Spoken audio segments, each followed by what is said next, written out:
जिंदगी की यदि रेस जीतनी है तो मैदान में उतरना पड़ेगा। और यदि आप अपनी पहचान बनाना चाहते हैं तो अपने हर कर्म में सक्सेस होने की कोशिश करें।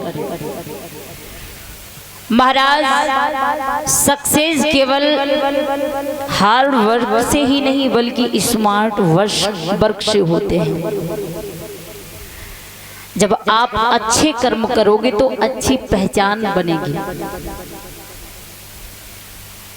हार्ड वर्क के साथ साथ स्मार्ट वर्क करो, कठिन परिश्रम के साथ साथ अच्छे कर्म कीजिए। आज बाबा देवर्षि नारद जी ने समझाया है, लाला इतनी छोटी सी उम्र है, भगवान की भक्ति करने आई हो, गुरु बनाए नहीं हैं। आप ऐसा करो, सबसे पहले आप जाओ और जाकर के पहले गुरु बनाओ, उसके बाद में आप आना। ध्रुव बड़े चालाक थे। ध्रुव ने कहा, बाबा जी हम लौट करके जाएंगे तो काफी समय हो जाएगा, क्यों ना आप ही हमारे गुरु बन जाएं। बाबा जी ने जैसे ही बच्चे की ओर देखा, मन में विचार करने लगे, दिखने में छोटा मगर बड़ा चालाक है। कहा है, बेटा हम आपको एक मंत्र बता रहे हैं और उस मंत्र का जाप करना पड़ेगा। बोले ठीक है।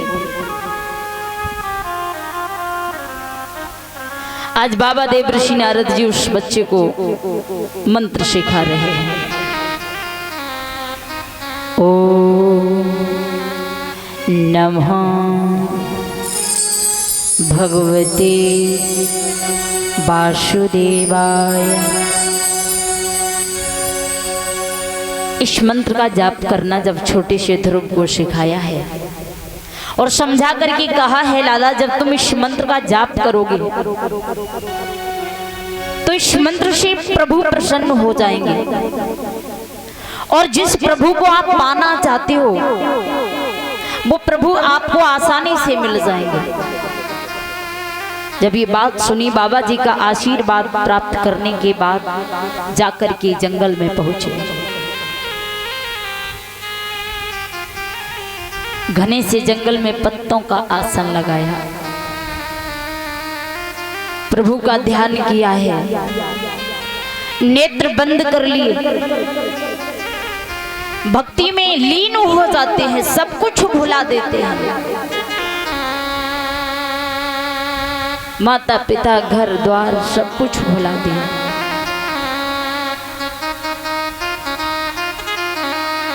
आज जब घनघोर तपस्या कर रहे हैं,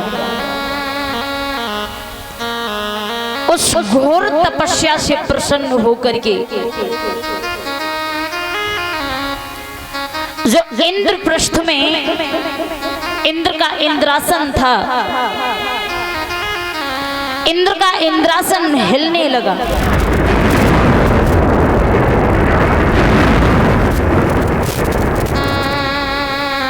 इंद्र भयभीत होकर के उठ करके खड़ा हो गया, देवताओं को आदेश दिया कि हमें तो ऐसा लगता है कि पृथ्वी पर भगवान की कोई भक्ति कर रहा है। अप्सराओं को बुलाया, आदेश दिया है जाओ जाकर के पृथ्वी पर देखो। आज गंधर्व और अप्सराएं जाकर के जिस समय ध्रुव के सामने पहुंची,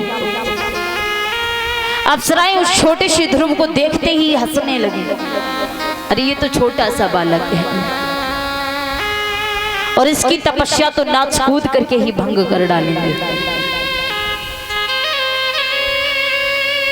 वो अप्सराएं सभी मिलकर के नृत्य करने लगी हैं, ध्रुव के चारों ओर नृत्य कर रही हैं तपस्या भंग करने के लिए। लेकिन ध्रुव भगवान की भक्ति में लीन है। कोई असर नहीं है। अप्सराएं नृत्य करते करते हार मान जाती हैं। हार मान करके लौट के प्रभु के पास में पहुंचे,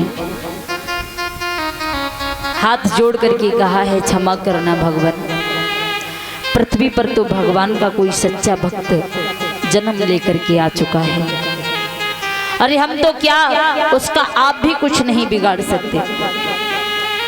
जब ध्रुव ने अपनी प्राण वायु को रोक लिया तो पूरा भूमंडल हिलने लगा है। देवी देवता सभी भयभीत होकर के विष्णु भगवान से प्रार्थना करने लगे, प्रभु समझ में नहीं आ रहा है कि क्या होने वाला है। उसी समय गरुड़ पर सवार हुए हैं भगवान और जाकर के पृथ्वी पर देखा कि छोटा सा बालक भगवान की इस तरह से तपस्या कर रहा है। न जाने क्या प्राप्त करना चाहता है। भगवान की शक्ति लगते ही ध्रुव के नेत्र खुले हैं, जाकर के प्रभु की गोद में गिरे, पूछने लगे हैं बेटा इतनी कठिन तपस्या करने की क्या जरूरत थी, क्या प्राप्त करना चाहते हो तुम, जो मांगोगे आप हम आपको वही देंगे। ध्रुव ने कहा है प्रभु हम आपसे ज्यादा कुछ नहीं मांगना चाहते हैं, यदि आप देना चाहते हैं तो आप हमारी उस मौसी को दर्शन दीजिए जिस मौसी ने हमें आप तक पहुंचाया है। वो मौसी हमें यदि मारती नहीं तो शायद आपकी भक्ति हम नहीं कर पाते।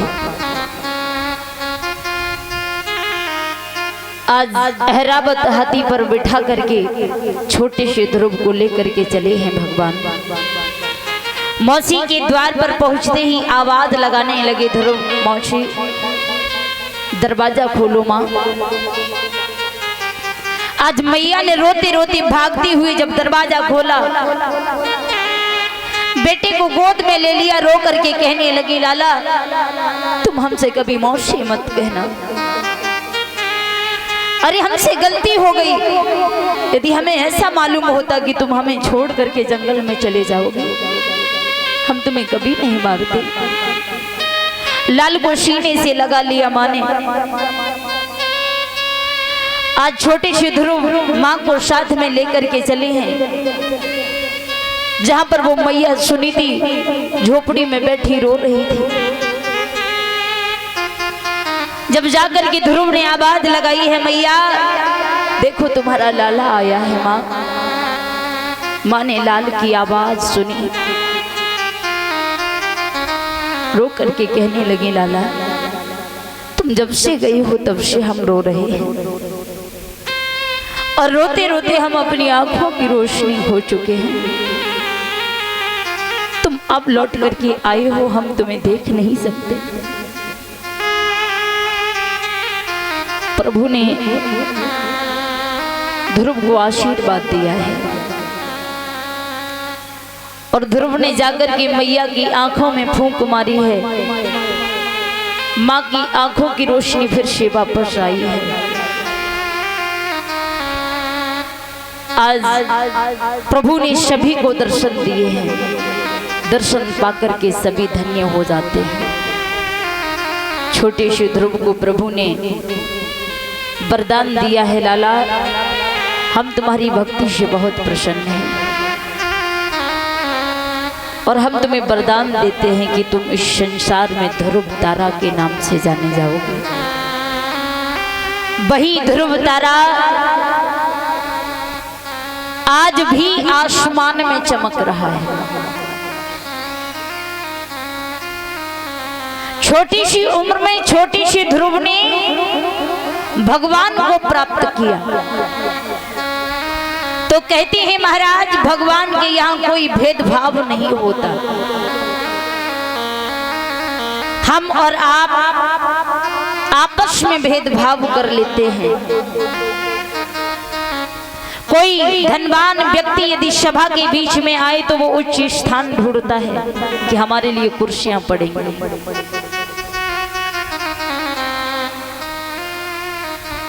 पर भगवान के दरबार में सभी एक समान होते हैं।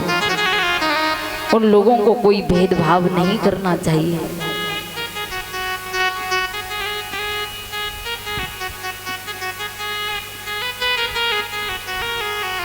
और भगवान को जब भी भक्तों ने बुलाया, भगवान वहीं पर आए हैं। भगत के वश में है भगवान, इसलिए सच्चे भाव से भगवान का ध्यान किया करो, भगवान को सच्चे मन से बुलाया करो। और जब भी बुलाओगे हमारे प्रभु दौड़े चले आएंगे। बड़े ही दयालु हैं भगवान।